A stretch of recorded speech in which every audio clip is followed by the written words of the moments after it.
Hello and welcome, ladies and gentlemen. Today we're going to be looking at a game that just recently finished. This is the Pro Chess League 2023, and this was a really interesting battle. It featured a really nice tactical finish, so I wanted to go ahead and show you this.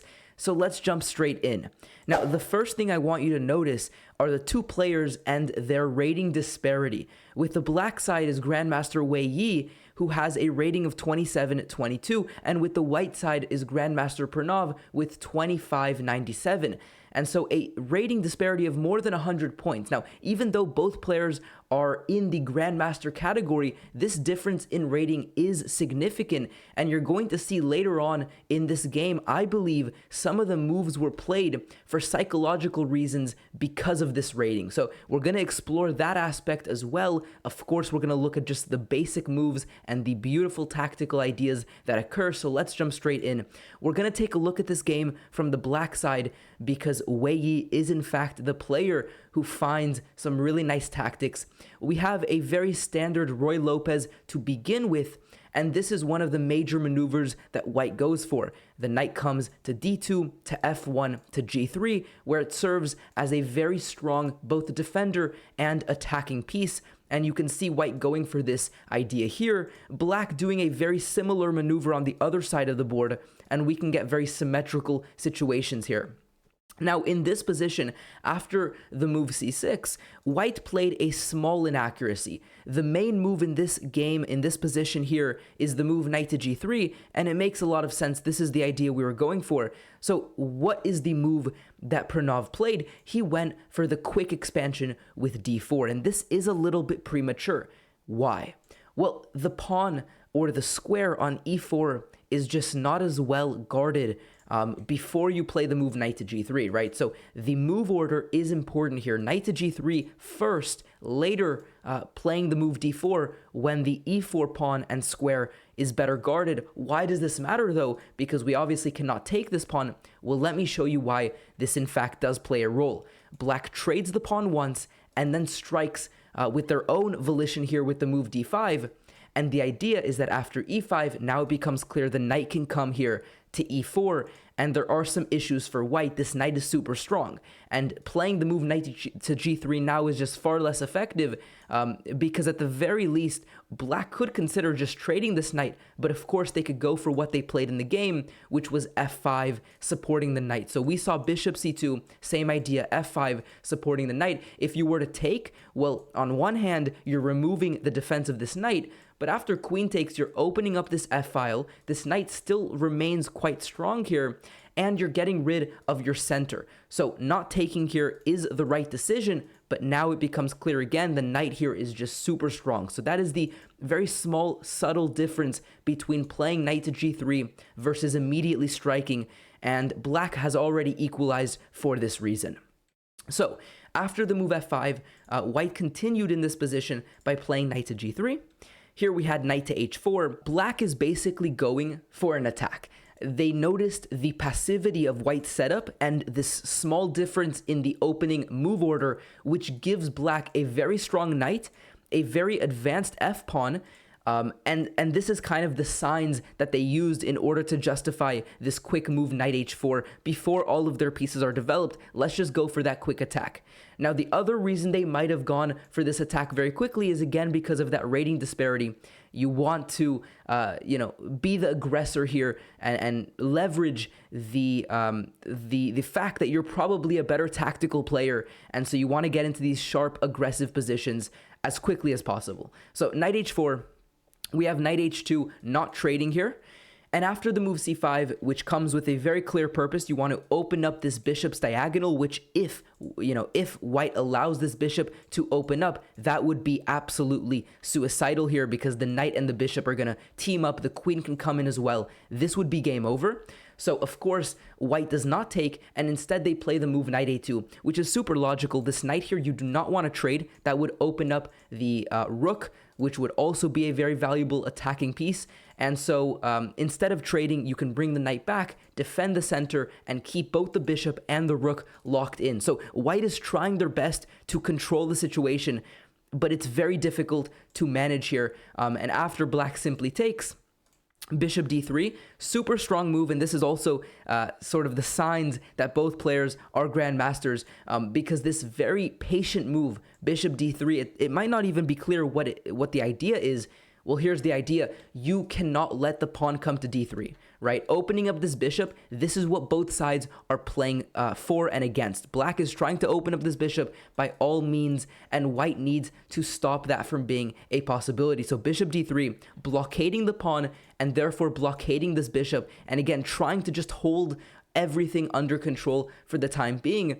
And indeed, although black is better here, they have the initiative, they have the better end of the opening, white is still in the realm of a drawing evaluation here if they play correctly. And indeed, after this move, things become super interesting. Knight to g2. This is sort of when the tactics begin. Now, you can see double question mark blunder sign, and that might surprise you, because why would black go for this if this is not sound? Well, first of all, this is another moment where that disparity in their ratings might play a role.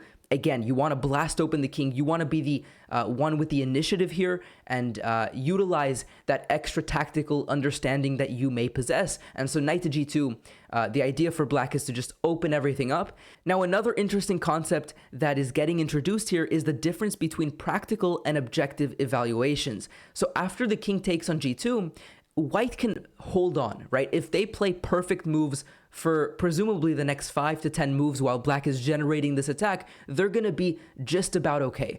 But this is only if they play objectively perfect. And that is really difficult when you're faced with such a strong opponent, and black is the one here who gets all the fun. They're the ones that can bring pieces into the attack. So just keep that in mind. It is totally fine to stay away from complete objective perfection. It is okay to play human moves. After all, you are playing a human being. And in fact, I would argue that is what makes chess so fun, that, you know, neither side is going for complete perfection. They're playing human ideas, and it just becomes super interesting, as you see here. So queen h4, what are the potential threats here for black? Obviously, there's pressure on f2, and that is the immediate idea that black has that white needs to address. So there's two approaches to defend this pawn. You can go rook f1, which is what was played in the game, but this is actually now already a mistake, and again, you can see how quickly things can churn downhill. So white had one move here that they had to play, knight to g3. Super unnatural, because first of all, the knight just came from g3 to e2, but also the knight on g3, it is just asking for the move f4. Now this comes with tempo, and the pawn wants to push forward, open up the bishop, open up the rook.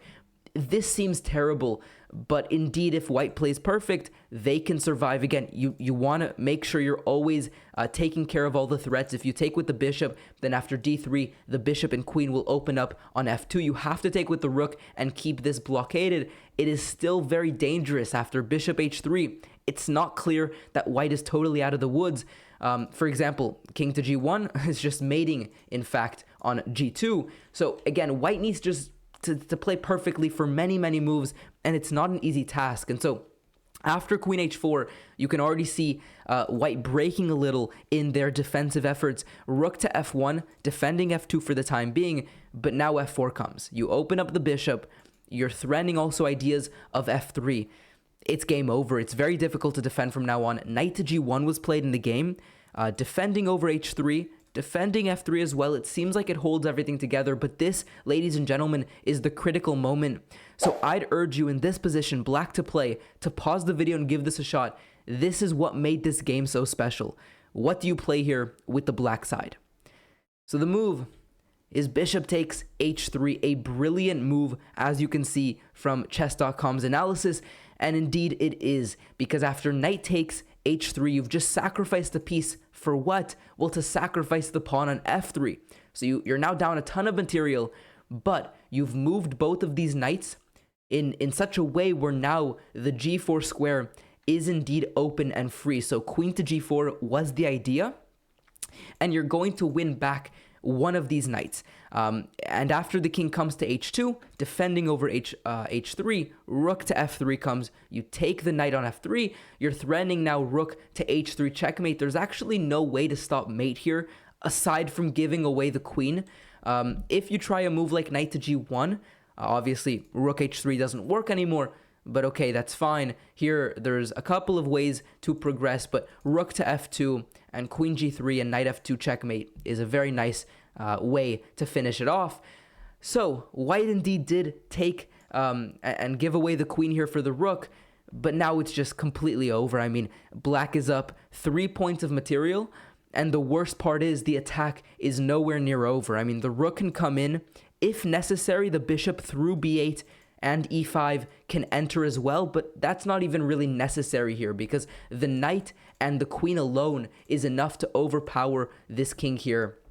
In the game, knight to f4 was played, but now knight f2, and there's already mating ideas here. Again, the queen and the knight, as many of you will know, are the most powerful attacking combination that you can have because they just cover so many squares, they complement each other, and this is a nice illustration of that. After a random move here, the threat is knight to g4, and then queen to g1, and queen to h2, and in fact, what we see in the game is bishop to e2 being played, but after knight g4, finally, Pranav realizes that this same attacking idea, same checkmating motif is going to appear, so he finally throws in the towel. Super interesting game. Obviously, the opening just gave black unnecessary space and control in the center, and that is what propelled black and encouraged them to push their pieces and go for this early attack. It was really this very subtle mistake in the opening that saw the entire game go downhill. And then this really brave decision to sacrifice the knight, even though it's not objectively correct, it gives you great practical chances with your rating disparity that we saw. It gives black the tactical possibilities to make something happen. And indeed, that's what he does with bishop h3. Super beautiful idea. So there you have it, ladies and gentlemen, a super nice display from black here. If you are new around here, consider subscribing. Thank you so much for watching, and hopefully I'll see you next time. Peace out.